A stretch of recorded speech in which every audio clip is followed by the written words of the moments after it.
Okay, let me make sure that's good. That's good. Um, I don't know why my AI thing is operating. I wish it wasn't, but it'll just have to go for the ride with us today. Okay. So this meeting is initially I thought it was going to be my the something I was going to use for our website or for other information or for onboarding for new folks or things like that. Um, and the content that I'll be covering, I will. But after I started working more concretely on it, I realized I wanted a dry run. So I'm going to do that as a dry run. And I think I'm going to record it again under more under circumstances where I can control the video and edit it and do other things with it. But I didn't want to go down that road with you all. Um, because I just feel like uh it'll distract us and then maybe make it uh a little less personal. So um what I'm hoping to do is a three to potentially four-part series, one episode or one discussion a month. Maybe I'll do it more, I mean, once every 3 weeks. Where I basically outline and cover all the basic fundamentals that I think are important for um, folks training in this training system, in the Telos training system. Um, and I'll give a little background for why this is important. I recently had um, some experiences with some athletes where I felt like, um, and it's not just the athletes in particular that this situation happened with. It's that these two cases were more like cases in which I began to get really aware that I maybe am not giving folks enough information and onboarding, that I'm not covering all of the things that are absolutely essential, and that it might be really, really useful to have those in one place.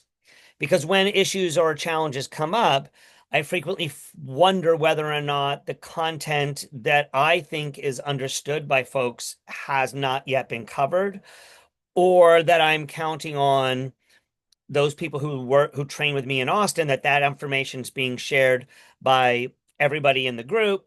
And of course, that's not going to happen in a consistent and systematic way. And so I just thought, you know what, instead of running into and by the way, just the situation I ran into those two cases were in both of them, I stepped away and realized how intransigent and how sort of stubborn I was being about what I was thinking of was my system. So anyway, all that to say that this provides me an opportunity to go through the basics of what's going on. And this is important for three reasons. Number one, the most important reason is because you're in a system and the system assumes these points. Okay. Number two, so that you can know where and when you need to diverge from the system and feel comfortable and confident that you have already understood and have followed the system with relative consistency so that any decisions that you're making can still be in alignment with the system. And number three, because at the end of the day, there are so many various pieces of a puzzle that are going on in any training system and in any program that if you're not following the system, then you're likely going to if you get faster and have better performances, it may be by um, luck or by randomness, or it might be that we wouldn't be able to do it again and you wouldn't be able to repeat it. And finally, that if there are issues, challenges, problems, injuries, other things that come up, it's really hard for us to find our grounding. So that's why I'm doing this to prep for a more universal onboarding process. Number two, to clarify, reiterate, and be clear on the system with an option for people to ask questions in these formats.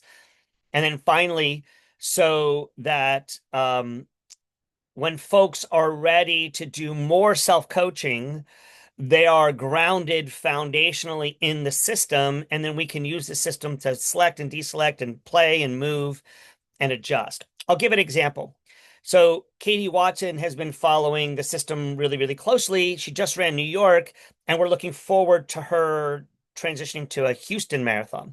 She just ran the New York City marathon. She's going to transition to the Houston marathon. We only have 8 weeks, and now we've got to play more flexible and free with the system in order to optimize it for her in the limited number of weeks that we have to recover, plan, execute. And so it's much easier for me to work with an athlete when they need to make adjustments or when we want them to do a little bit more self-coaching or whatever the case may be, if they're inundated, understand, consistently following the system. So the one caveat I want to make before I get started is that well, two caveats. First, any system is flawed.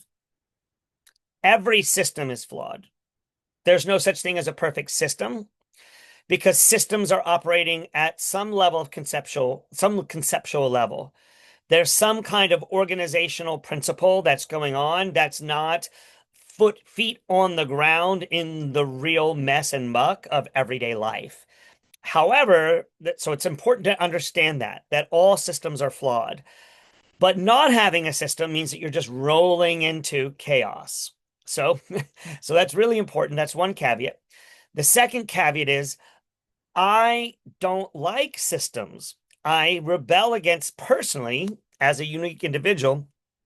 I generally don't like to, I don't play well with systems. I'm always looking for a way to fuck them up or rebel against them or show my own unique creativity within a system. So when you hear me go on and on and on about a system, I just want you to be appreciating these 2 points. Number one, all systems are flawed, even this system. And number two, even your coach is dispositionally not interested in systems, except there's no way for us to do what we're doing if we don't have one.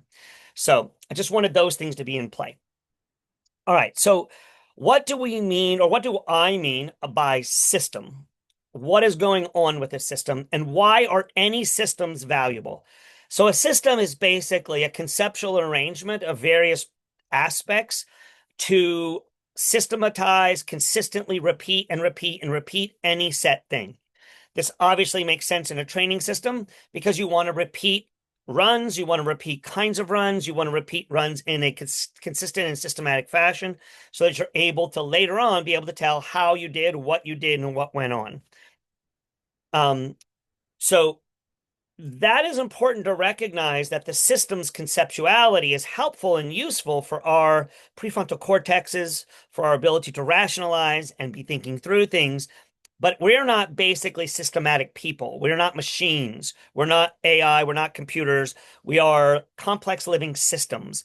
But those systems are generally, with the way we look at them, more systematic, consistent, and programmatic. So what are what are the values of any system? Why do we have systems? Why are systems important? This is not a comprehensive list. I'm just hitting on a couple of points to make clear why any system is important. And these ones that I'm going to discuss are absolutely applicable to the Telos system. The first and most important in my mind is to control the controllables. Controlling the controllables allows us to have some sense of mapping on where we are, on what's going on, and how we can manage the things that we think might be coming up, and then be able to deal more effectively, more flexibly, more creatively and proactively around things that are not controllable. What is not controllable? Well, I don't need to go into that too much. You guys are adults. I think you understand that a whole lot of things are not controllable. So a system really helps us control those things that are not controllable. And that's definitely happening in the Telos training system that I've put together. The next thing is coherence. So coherence is different than just controlling controllables. It's making sure those controls make sense, that there's some kind of thinking behind how the process works, and that each step in the system, each step in the process, each step in the protocol makes sense relative to all the other things. So any system will have this level of coherence, or hopefully, and the Telos system is definitely leaning into some level of coherence. I'll break that down a little bit more later, but especially relative to the nervous system. But just know that coherence is critical and crucial in any system and very important to this system. The next piece is consistency. So one of the things we're working here is being able to repeat and repeat and repeat in a relatively consistent way. I'll unpack that a little bit more about why that consistency is important, but just know that any system worth its salt has this level of consistency. Again, now this control, the coherence, the consistency are all designed basically to allow us to have a measurable capacity. So we're hoping to increase your capacity to do work, or increase your capacity in any system. You're trying to increase a capacity or create a more if it's not an increase, it's a depth, it's some kind of level of improvement or growth, and that needs to be measurable. Otherwise, we're operating on a randomness, which is okay. I'm very much a fan of random and chaotic, but we need to have this measurable capacity in order to know that the systems that we're doing are working. All systems have that. So a couple other little points around this idea. Again, I'll repeat, control the controllables, have a level of coherence, keep things in relative consistency, and we're going to have a measurable capacity to know that we've improved. So for our system and what we're doing, and I'll talk about this in just a little bit, but the main reason any system has these things in place is basically, yes, to optimize, but probably equally, and in some cases, depending on the system, more importantly, to limit variables. Any complex system is combinatorially explosive in the number of things that can happen once you move outside of step one. If step one impacts step two, then 1A will impact step 1A, 1AB, at 1B, 1C, 1D. Eventually, you just go from one situation to getting more complexity, and more complexity. That happens in a training system. In our training system, that can happen. So we have to limit the variables in order to be able to coherently, consistently increase our capacity and control the things that are controllable. So that's very important, is to recognize we're really working on limiting variables. So one thing that's important to be thinking about conceptually here is that a theory that's been gaining more and more credibility around in consciousness studies, in cognitive science and cognitive neuroscience, is this idea of predictive processing. And I'm not going to go really deeply into this, but I'm basically just going to give you the too long didn't read version of it, which is predictive processing argues that our nervous system, our brains, our nervous system, our cognitive structures are constantly running a program to try to predict what's coming up next. Okay. I'm not arguing for the absoluteness of that as a epistemological or metaphysical foundation. I'm just saying I think there's a lot of strength to it, and it's definitely moving more, and the cognitive science is moving more and more in that direction. And so any system is going to actually allow you to be much better at this predictive processing. And in essence, our nervous system is a system potentially designed around predictive processing. So very important to keep that in mind, especially as we're talking more about nervous system stuff coming up. And finally, any system is designed and in play primarily, in my opinion, to develop trust. Trust in what? Trust in the system. But also for us, as we think about running, trust in what we're doing is working. Okay. But don't get it twisted. That the controllable, the coherence, the consistency, measuring capacity.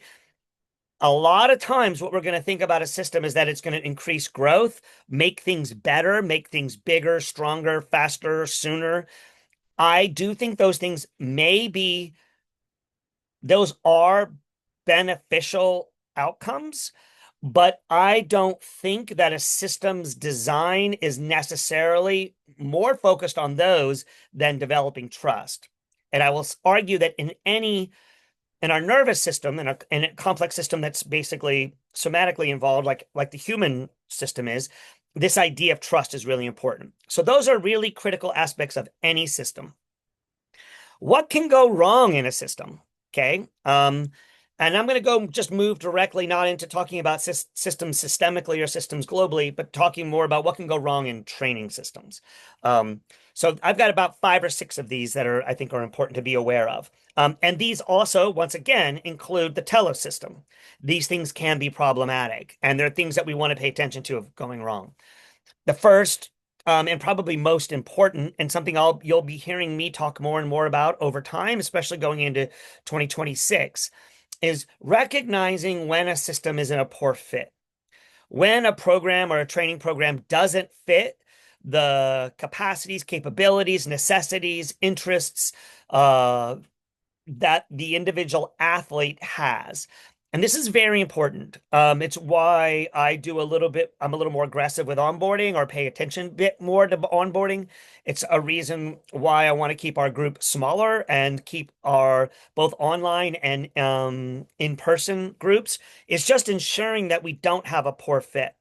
And poor fit affects so many things. It affects your training, it affects your community space, it affects the ability for things to work over time to replicate and then hopefully replicate and improve. And so poor fit is really, really important to recognize that a system may not fit. Another thing that can go wrong is a system can get inflexible. In my challenges with some athletes occasionally, I do tend to find it's why this whole series is coming about because I recognized that in some ways my system was inflexible, or at least my thinking around my system was inflexible. And so I just want everybody to be aware that we need while a system is designed to limit variables, and so therefore there are going to be things that are not as flexible. And so it's just be aware that something that can go wrong is being in a system that's too inflexible or feeling like the system is too inflexible for you. Um, Another thing that can go wrong is that a system can be closed.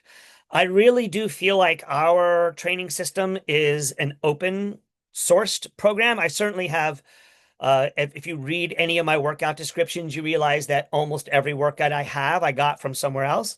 And so I feel like our system is a pretty open system, and I try to keep innovating, doing new sessions, doing new approaches, doing new routes, those kinds of things. But just be aware that because of the nature of a system, sometimes it's going to end up being closed and some aspects are going to be closed. It's like a little bit of a variation on the idea of inflexible. Another problem with a system that a thing that can go wrong with a training system is it can get stale. And again, this is something I really try to work on, but it will if you do the same cycle, 3 marathon cycles in 1 year, and we go to the same location in Brentwood to do the same workout in the same place. Sometimes there can be a level of staleness there that people need to be aware of. But that's one of the things about a system is that it makes it easier to manage.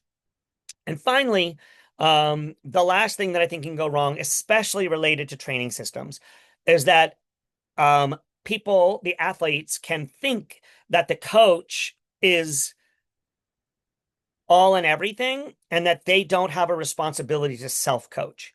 So when I first started Telos, leaving Rogue, this was something I was made pretty clear. In fact, I think the first podcasts I did outside of the Running Rogue podcast, I think they were the Telos running podcast at the time.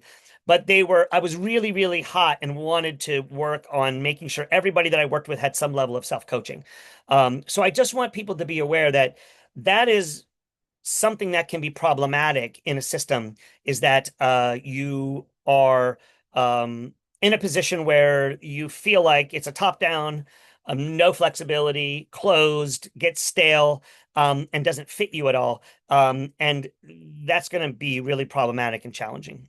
So that's my overview with the basics of a system. Again, not overly comprehensive, but I kind of gets to the main points and the main things that I want to address here. So the next piece is the Telos system. So what's going on in the Telos system? And I'm going to make basically, this may sound a little bit like a pitch. And in essence, it's not really a pitch. It's just more like these are the things this system does. Okay. These are the values, or at least the values I have relative to the training system. Number one, 30 years of my coaching of trial and error and a lot of great successes, dead bodies, injuries, incredible performances at high levels, lots and lots of trial and error over 30 years. When I first started podcasting after I left Team Rogue, one of the things I talked about was how I thought it was really important for any coach to have somewhere near 10 years of experience in order to be a good coach. I've backpedaled from that. I've met a number of really, really good coaches who don't have 10 years of experience in their area of interest. Um, but it certainly doesn't hurt. Okay. It's a rare person that has high quality coaching if they don't have extensive experience.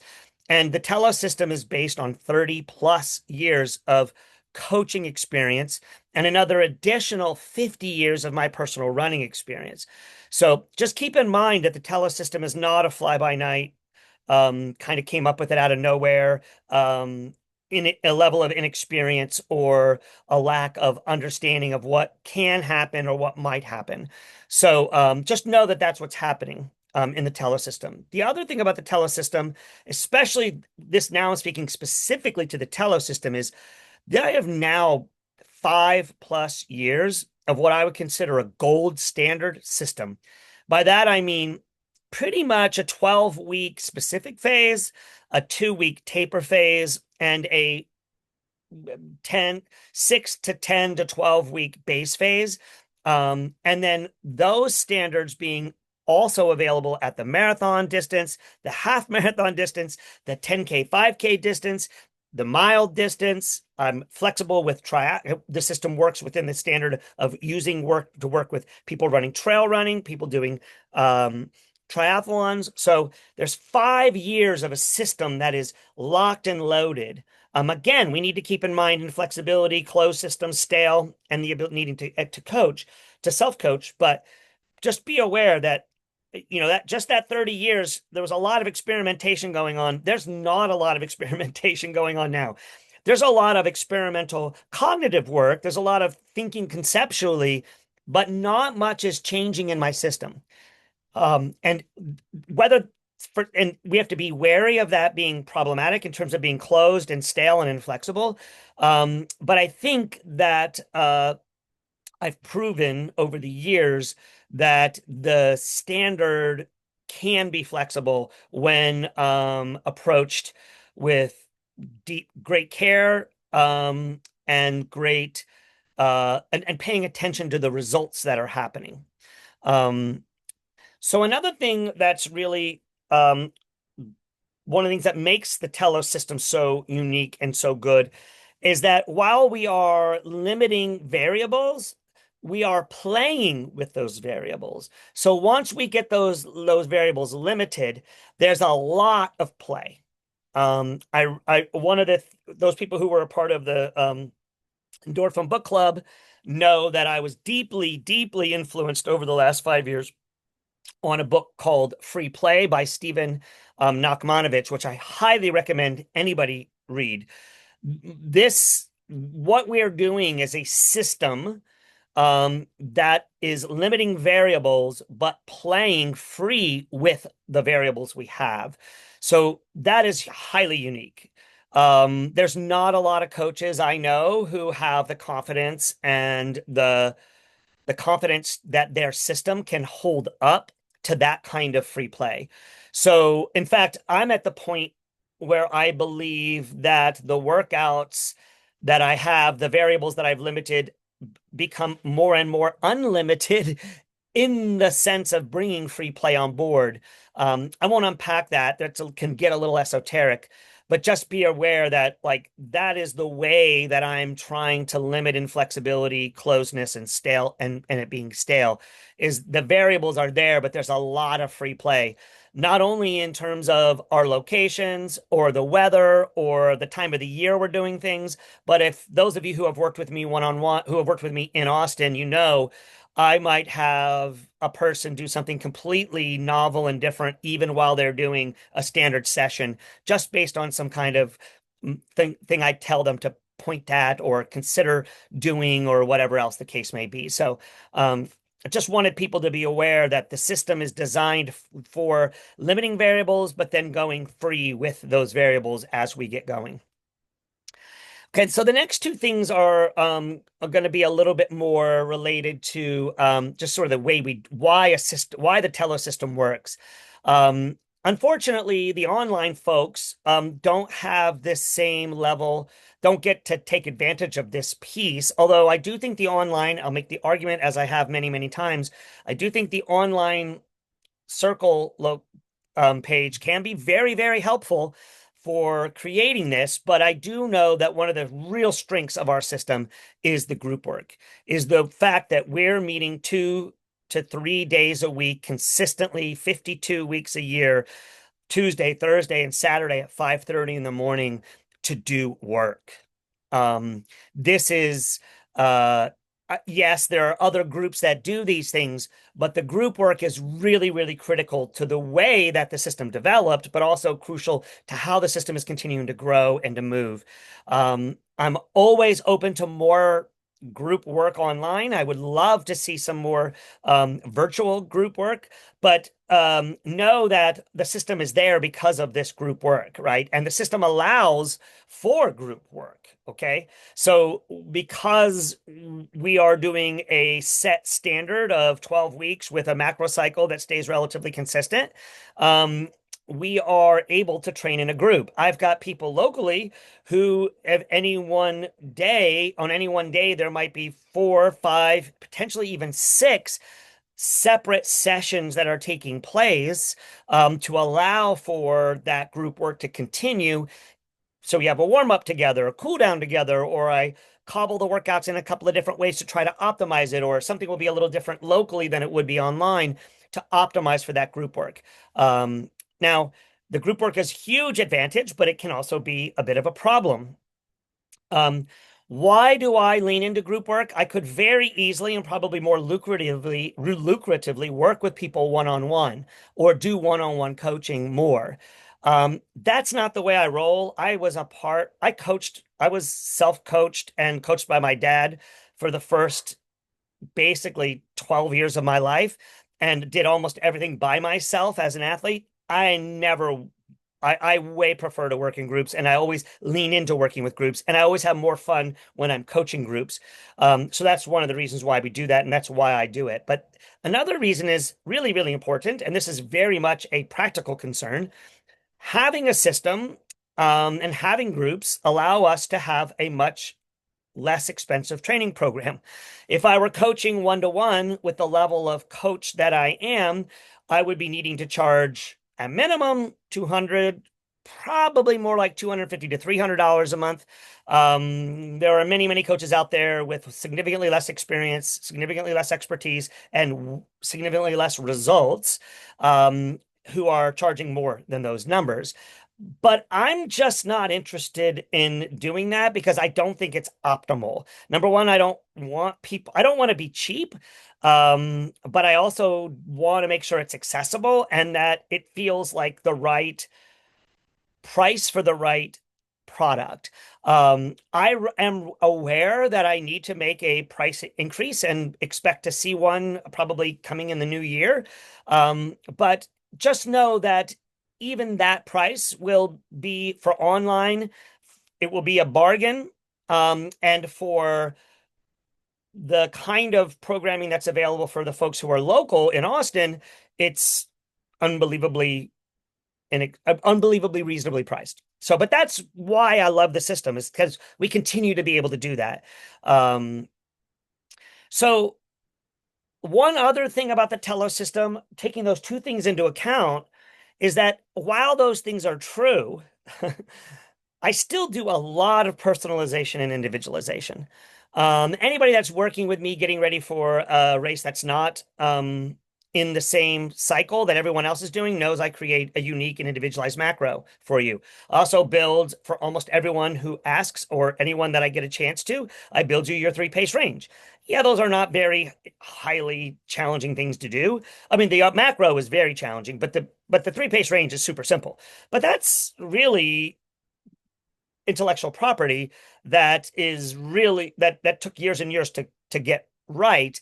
And you get this as individualized and personalized as you are willing to step into. Hence my meeting with you bi-weekly, so once every 2 weeks. Everyone in my group has the ability to meet with me once every 2 weeks for 30 to 60 minutes as you need. And some folks meet with me less often. That's great. Some people meet with me occasionally more often when there's problems or issues that we need to address. But while you have this group work and while you have this really reasonable price, you also have a personalization and an individualization that, again, was probably price pointed significantly beyond most of the groups in town are not doing that, may not be doing that level of thing. So anyway, that's why the system, in some reasons, the system looks that way. Um, Other unique things about the system, well, I just have to say this. I think you have a world-class coach. There's not many people with the level of experience I have at every level of work with little kids all the way up to world-class Olympians, masters runners, high school and junior high kids, professionals at the collegiate level. I was a collegiate level myself, collegiate athlete myself at a high level. And I have 30 plus years of experience in trial and error. And all of those things make this system a little bit unique and different from any other system. And I'm not saying I'm a better coach than the other coaches in town. I can't speak to that. But what I can say is I am world class. I can't say what they are, but I can say that I'm world class. So I'm confident of that. And I just want you to be aware that that's part of the system. Part of the system is me. And that's why the system is important. It allows me to be me and continue to provide the kind of programming and world-class programming that we have. Um, so the next piece about the Telos system that to me makes it so amazing and incredible is the community of athletes, people, and friends that we have in this group. Online, I feel like there's some connections that are made, but certainly locally in Austin, it's just, I think we have the best group of people training together and the most unique. We might be a bit of a misfit band of freaks, but we are an amazing and incredibly caring, focused, committed to each other and committed to the process. So these are like really, really amazing things about our program. And I know other groups have similar things, especially the Gazelles. There's an aspect to their community, but the other things that are intangibles seem to me to be a really good argument for why we're unique and different. Um, and then the last two things I'll just talk about with the Telos system are things I'll be expanding upon going into 2026. Some of you know I'm writing a book or trying to write a book about what running as a movement practice. And so I just want people to be aware, also going on in the Telos system consistently, especially if you're in my training program, I basically build everything out of in my mind out of everything being in a practice or a way of being or a way of using your running to find your own way, your own best self. I'm focused on practice and a pursuit. And that's highly unique in any of the programs around, anywhere in the world, but also here locally. There's this focus on your overall practice that's going into everything, whether you're aware of it or not, on top of the pursuit. And I think at the end of through the end of 2026 and into the years after that, more people are going to be able to see how important the practice aspects are in the Telos system and then how they move out into the pursuit. So there's this unique aspect in the Telos system that's focusing on practice as well as a pursuit. And finally, if you're more interested in what the Telos system is beyond what I just said there and beyond the things I'm going to be talking about in a second, because I'm about to go into aspects relative to the next part of my discussion.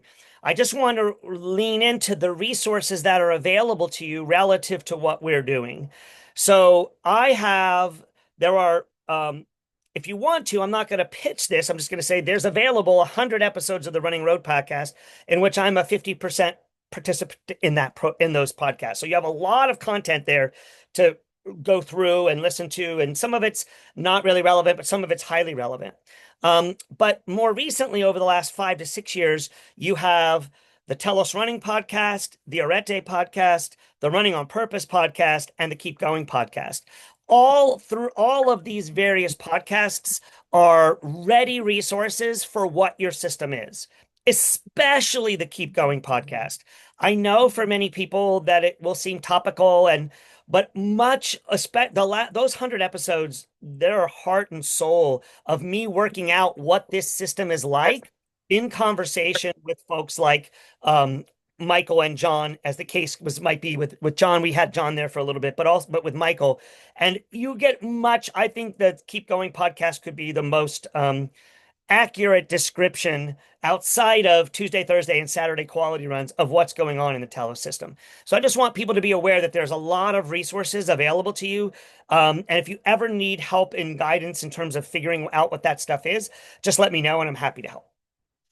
All right, so I'm going to pause for a second, get a drink of water, and then I'm going to jump into the next phase, which is outlining the Telos system in the aspect of the body. So, I'm going to take a second. Does anybody have any questions or want to make any points or clarifications or anything relative to that?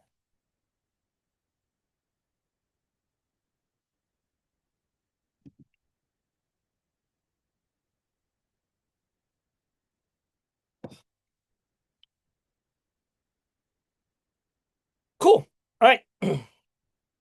So, um, back when I was doing the Running on Purpose podcast, I had a byline, which I'm considering to make the new statement of purpose for Telos Running. So it's always been around and it's always been a big part of what we're doing. But I just want to make it clear. And then the rest of the conversation today is just going to go into the body aspect of this, but the mind and the soul aspects are going to be secondary and tertiary conversations I have. So in that byline, it was training the body, mind, and soul for what the race requires. I mean, in an encapsulation, this is what Telos does: trains the body, the mind, and the soul for what the race requires. The body, which I'm going to go into today, the mind, which I have a unique, sort of more open, fluid idea around what we might consider mind, the soul, for those people who have been tracking my work over the last 6 to 9 months, soul style is very important to what we're doing and how we're doing. But all of this is in pursuit and the pursuit of a race goal, what your race requires. So everyone just needs to be aware. I can work in practice related aspects. I'm very interested in what's going on from a personal and self-development perspective for each person.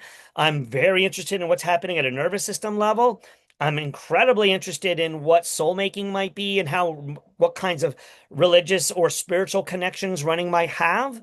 But that's not what we're doing at Telos running in our system. I am capable of doing all those things. And with each of you, some I do more, some I do less.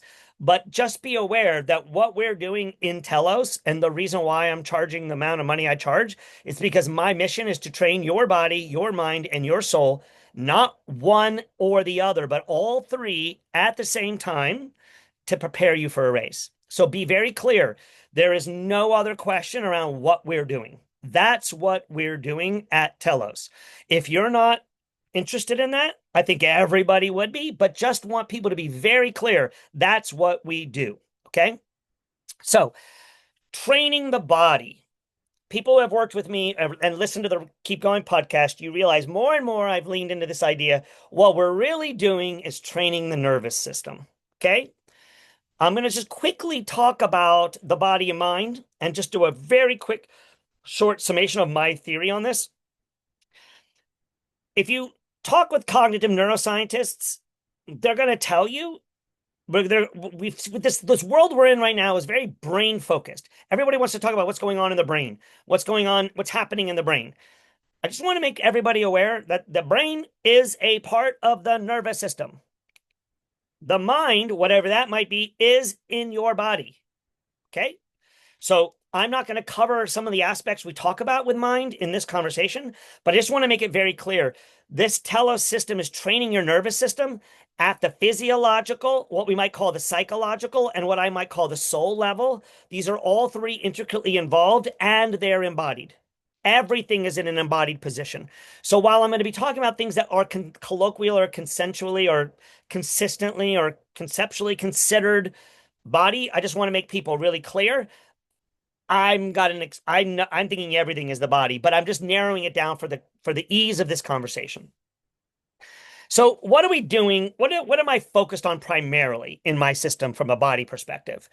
Wait, before I go there, I just want people to realize there is, and I'm going to put a link in this conversation wherever I post it with these specific links to these episodes that I did the Keep Going podcast with John Schrupp. But I did a series called the Systems Series. There were three of them. And this is just a distillation of those episodes. So if you want more information on these concepts, I break it down. I don't think they're the best produced episodes we've ever done, and they're a little bit choppy and maybe in some places a little incoherent, but they're fantastic resources for information. So just realize that I'm not going to go into what's going on in your cardiovascular system or your nervous system. I'm not going into all of the breakdown of neuromuscular.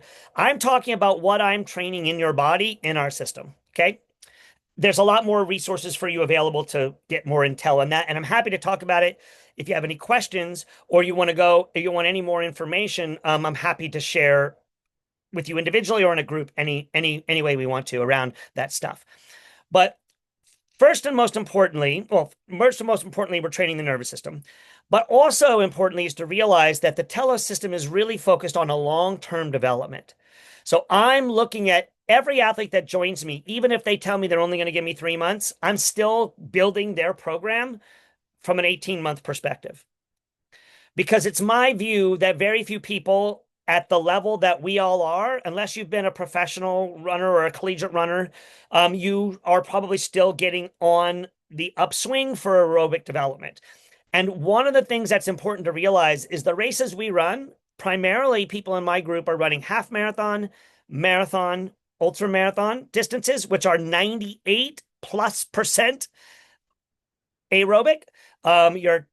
Your standard 10K is between 90 and 90. Well, I think it's like 90 to 95% aerobic. And your 5K is somewhere in the vicinity of 85 to 90% aerobic. Your mile is more along the lines of maybe 80 to 90% aerobic. So the vast majority of what we're doing, what's happening when you're running a race, is utilizing your aerobic system, which means getting that aerobic system to work and function appropriately. And so my program, and that doesn't happen quickly. Those things take a long time to develop. And they are basically a stack, just like the Telos logo that Katie built for us. That just stacks. That aerobic development stacks. And it takes days, weeks, months, years consistently to get that aerobic stack. And just be aware that this system recognizes that is absolutely crucial and critical to any performance you have. In fact, most people, if they were training for a marathon, would do much, much better just focusing on getting weekly volume and a long run, all easy, than they would benefit from doing intensity, variable workouts, and those other things. For a new person, once somebody's run 2 or 3 marathons, they definitely begin to benefit a lot from variability and change. But still recognize the basic soup base that we're working with in training is highly aerobic. Okay. And this is everything from basically half marathon pace out. So half marathon pace to easier. Okay. And so this program is always focusing on the long-term aspect of aerobic development and then maximizing aerobic development. Okay. This is why one of the first episodes of the Running on Purpose the Running Rogue podcast was miles matter. I still stand strongly with that. Miles do matter, but they matter in a way that can be sustainably managed and sustainably handled, which I'll talk about in a second. But just be aware that we are focusing on aerobic work. And everybody benefits from aerobic work more than they benefit from everything else. And aerobic work is significantly less dangerous, doesn't break you down. It's regenerative, it regenerates you. It's the quality stuff, the speed work, and the other things that are problematic for most people. So just be aware that we are really, really focused on aerobic development. So on top of that, we then do variability for specific adaptations. So what that means is what you're doing on Tuesdays and Thursdays, and in some cases on Saturdays, is using variable paces to allow your body to adapt to different loads. So your neuromuscular system, your aerobic system, and your nervous system are able to adapt. And we're adapting in two basic ways. We're adapting physiologically and we're adapting psychologically. Combined, these are psychosomatic, not a dirty word. It's a very good word, but basically, primarily what I'm doing when I'm working with you all, when I got a workout, I'm positioning myself and thinking, what are we doing? Are we looking for a physiological adaptation here? Or are we more looking for a psychological adaptation? The good news is you get both no matter what. But just be aware that in my system, I'm always thinking in the directionality of this workout having some purely, mostly physiological with some other aspects being beneficial, just doing the work, some psychological aspects that are beneficial. But other times I'm much more race specific. So what do I think you're going to go through? What are the kind of mental processes or nervous system processes that are going to show up while you're training? And I want to make sure that I'm focusing on that. So there are these two pathways of variability for adaptation that I'm really, really focused on. And this is not unique to my system, but it's unique to be aware of it in my system. Everything is happening with this consistently. I'm always thinking about this across the board. How it benefits you aerobically, how it benefits your neuromuscular recruitment patterns, whether it's biomechanics or your energy transport systems or your mitochondrial density or your ability for red blood cells to get to where they need to be, or all the various physiological aspects that might be happening, or the kinds of mental and physical spaces you're going to get into when shit gets real and it gets troublesome and problematic. And you just want to be aware that that's something I'm really focused on and playing around with and highly aware of. All right. The next thing that in the Telos system, when we're training our body, that we're really focused on is race specific sessions. Everybody that's done a 5K cycle with me or a mile cycle knows I get real race specific when we do those. Those of you who do repeated half marathon and marathon cycles, you may not notice this specificity quite so much until you do your Saturday long run specific workouts. But just be aware that the easy long run, especially the 3 hour, 2.5 hour, 3 hour plus Odeppler, those kinds of things are very much focused on race specific session. Obviously, the long run specific workouts like the shake up, the FLR, the dance, all of these are aspects of focusing race specific sessions. This is one of the things that makes my program highly unique. I think many, many programs are leaning into aerobic development aspects. Many different programs out there will be doing some level of variability for adaptations, but how many programs are really so fine-tuned on race-specific sessions to help you be ready physiologically and psychologically? So this is something that's incredibly important in my programming. But it's why you only see sort of generic 5K workouts like a 12 to 16 by 5K when you're in a marathon cycle, because I'm much, much more focused on what's going on specific to your race, especially when we're in a specific phase, which I'll get into phases in just a second. So that's Tuesday and Saturday. That's what we're doing on Tuesday and Saturday. So the next piece of the puzzle is the thing that's really unique in our system that I'm focused on with our body, something I call speed economy. If you're online, just call it speed economy, but if you're local, we do it on Thursdays, always on Thursdays. These look like builds, hills, or straights and curves. I've begun to implement a little bit of straights and curves recently, bring that back into the system. But what we're doing here, a little history around it is When I coached collegiately and I coached at the pro level, we had a lot of time to work on what things you might call what sometimes are called 1% things. So, hurdle mobility drills or any drills at all, or more complex strides or various other things. And we just don't have the bandwidth to be able to do that kind of stuff. And when I coached at Rogue, and then as I watched the other groups in town, a lot of them are doing drills. Um, and I don't think anybody's doing drills with intention.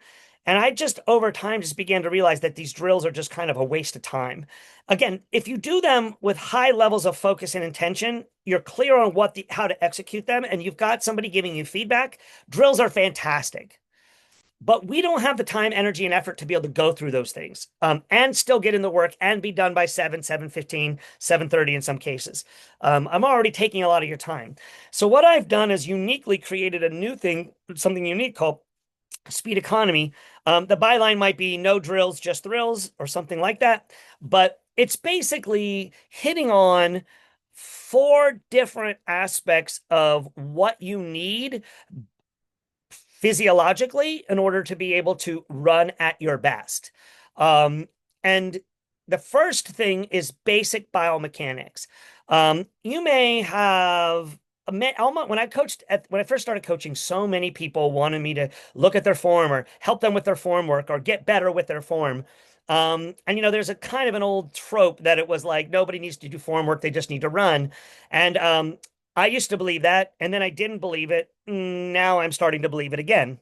Again, I don't, it's not that I'm saying that doing work on your biomechanics, getting videoed, looking at those kinds of things can't be beneficial. They may be, but I don't know that you're going to need a really, really highly specialized, incredibly experienced and very nuanced coach to be able to effectively help you with that, or an expert in that area. And all of my years, I have found maybe one or two people who I feel like effectively handle changing people's form. It's very rare. And the flip side of that is to do so without a high level of intelligence, high level of skill and expertise and experience, you are going to screw some things up. There are many, many, many pros who were ruined over their career by a coach deciding they wanted to tweak their biomechanics. So what I do with speed economy is work on biomechanics. And by that, I mean getting you to run much more efficiently, but focusing on ground reaction, ground push off, and what's going on there. Um, Anybody that's listened to me over the last year or so knows that I am obsessed with people's relationship to the ground. It is my opinion that all running starts and ends here. You can talk about your mental game. You can talk about the workouts you've done, the miles a week you run, and how fast you run. All of that is impacted. Everything is impacted from this very short sub or unconscious period of time that you are spending putting your effort into the ground to push off. Everything outside of the push off is happening so quickly and so under the hood that and has so little actual impact on what's going on positively that it's a waste of time, in my strong opinion. So what I do is just ask people to really pay attention to their relationship to the ground and the way that they're pushing off the ground, how they're landing, and what's going on with their knee drive or their follow through or things like that. I have a full series on this topic called Listen to Your Body that is also going to be linked in the show notes here for this episode, for this discussion. You can look at that. I get much more in depth there. Those of you who want more individual instruction on this, that's my favorite thing to talk about. But just realize when I talk about relationship to the ground, I'm talking on two levels. The exoteric or the outside, the way it feels, what's going on with the actual landing on the ground and pushing off the ground, but also the esoteric level in terms of how that feels, how you're relating and what's going on there. It's actually the difference. Exoteric and esoteric is not exactly correct. The way I would actually frame it more accurately is extrinsic and intrinsic, or explicit and implicit aspects of what's going on with your mechanics. Again, I can go deep in the weeds on this topic. I could probably spend 2 or 3 hours getting more and more into it from a physiological, but also from a philosophical and spiritual perspective. But just know that this relationship to ground is super critical to the system that we're doing. If you're not doing speed economy, you're going to be missing a huge part of what we're working on and what we're trying to do here. Okay. So the other reasons that we're doing speed economy, and these are just kind of like, they're really, really important and they're hugely valuable, but in a sense, they're kind of a little bit less important to be focused on because they just happen when you focus on the biomechanics and your relationship to ground. And those are the speed economy makes you significantly more efficient. You will cut down on unnecessary ground contact, unnecessary arm movement, elbow movement, shoulder movement, movement across the center of your body. You just get significantly more efficient and biomechanically correct by running fast. Okay. And secondarily, you get significantly more economical by focusing on running fast because your body gets much easier. It can spend a lot less energy using a lot less energy, and that energy is available for you the longer you run. So efficiency and economy are huge upsides from this speed economy work that are really, really critical and really, really important. But if you focus on doing your speed economy with intention and focus and really get into your relationship to the ground, those just come along for the ride. Um, Finally, one thing I'll say about the speed economy that's really cool with it is it's got amazing short play benefits and really good long play benefits. So by that, I mean, those of you who haven't done it, just by getting serious about doing that kind of work, a lot of people suddenly feel a little bit more capable, a little stronger, a little bit more fast. I just had an athlete tell me how much speed economy has made them be aware of their body as it's moving through space. So just know there are immediate short-term benefits that come up. This is for anybody that might be who has just joined or maybe joining. But I think the long play is where this is going to be hugely impactful. People who are dead serious about doing their speed economy with intention consistently, you are just going to improve almost as much from your speed economy work as you will from your weekly volume and mileage perspective, especially comparative to the time and energy that it takes to do it. We are literally doing no more than 2 miles worth of work when we're doing our speed economy. We have huge amounts of recovery and recuperation that's coming out between each of those. And there's plenty of time to recover before the next work that you do. And so I just can't overemphasize how important and essential and valuable speed economy is in this system. This is part of the system that if you're not doing it, you're really not doing my system. Um, so cool. The next piece I want to hit on is in our system, one of the critical, crucial parts that you don't hear me talk about a lot, but is baked into it is recovery. Okay. You have to be in a race to win a race. You have to be in a race to reach a goal. If you're on the sidelines because you're hurt or you aren't able to do the kind of work that you need to be ready for your race, that is a non-starter and a big problem. Unfortunately, training at the level we do, with the level of consistency and focus and attention that we do, you are always in risk of an injury. And running is especially an injury-prone sport because you don't really get the kind of catastrophic trauma kinds of injuries, but we get lots of repetitive lack of mobility kinds of injuries. And so it's really, really important in my system that you're aware that the level of challenge and difficulty that I'm throwing at you with the variability, with the race specific sessions, hitting all the systems, doing the speed economy, all these pieces require you to recover. The place where your fitness occurs is in the recovery and rest. You don't actually improve by doing the running. You improve by recovering. The recovery is the place where the adaptations occur, not in the work itself. Yes, the work does the tear down, the breakdown, the beat up that provides an opportunity for healing, restoration, growth, exponential benefits. All of the adaptations we're looking for physiologically and psychologically are coming in the recovery and recuperation. Okay. So the ways we plan in this in is using a hard easy principle. So your hard days are going to be hard and your easy days should be easy. Very, very important that they're easy. The second way we focus on this is to focus on drop weeks. So we do 2 weeks of hard, consistent work, and then we do a week where we drop our volume and we drop the kind of intensity that we do. You have the ability to run easy for all 3 days, but we also on that drop week provide you an opportunity to get a little stimulus by doing some threshold or broken threshold kind of work that doesn't really costly or doesn't really take a lot of time to recuperate and recover from, but we can get a little bang for our buck if we're feeling healthy and ready to go. But otherwise, that week is really, really focused on recuperation and recovery. Why? So you can get back in the arena and do the work that's necessary to be ready. If you aren't, then, and finally, easy running. Um, a guy recently joined our group who jumped in from another group, and one of the things he said is, "You guys are serious about running easy," and I am very proud. That has not been the case in every group that I've ever coached, and hasn't actually been in the case with Telos all along the line. But it is something that's really, really essential and important to what we do. You need to run easy. What's easy? No less than 1 minute slower. You need to be at minimum 1 minute slower than your marathon goal pace, preferably slower than that. And preferably, you're not even looking at pace. You're just doing what your body feels comfortable. One note around recovery, easy running, hard, easy, and drop weeks. An aspect I'm leaning into more and more with athletes on an individual level, I haven't talked about it globally with the whole group that much, but I may be doing in the new year, is discussing nasal breathing. To me, nasal breathing is the most effective and helpful way of knowing that you're going easy enough.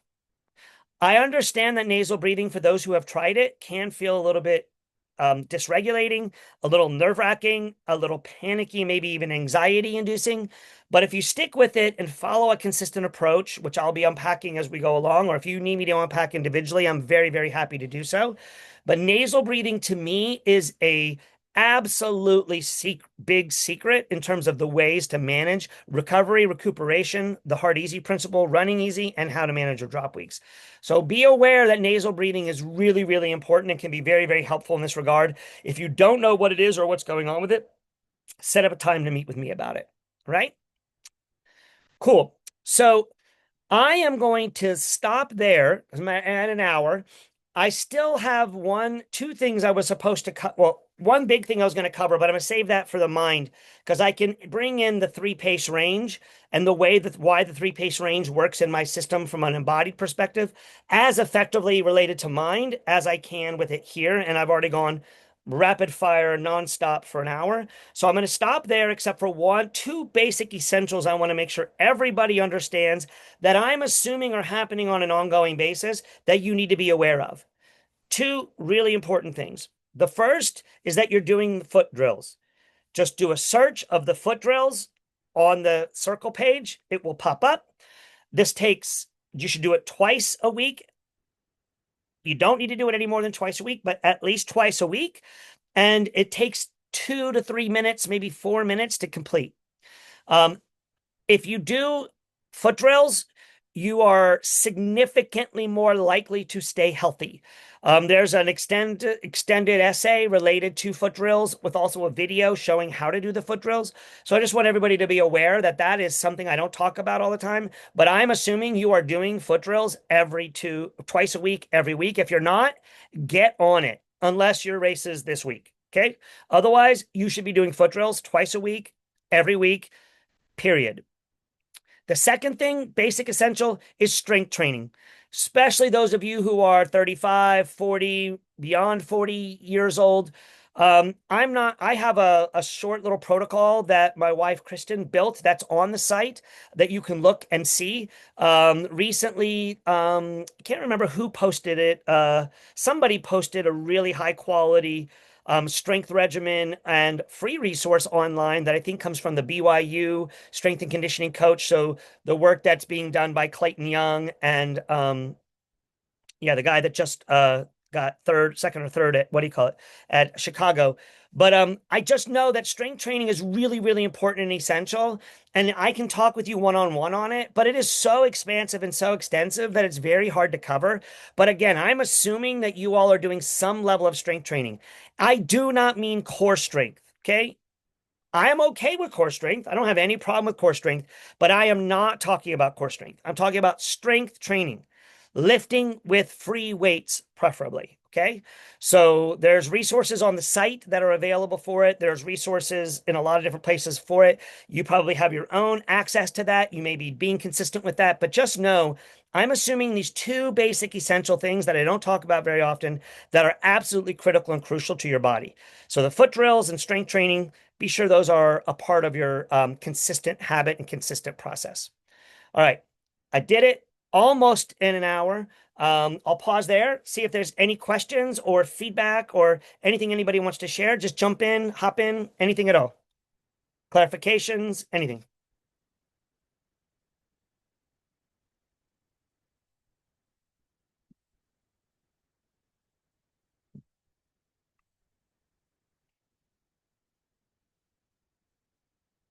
Really?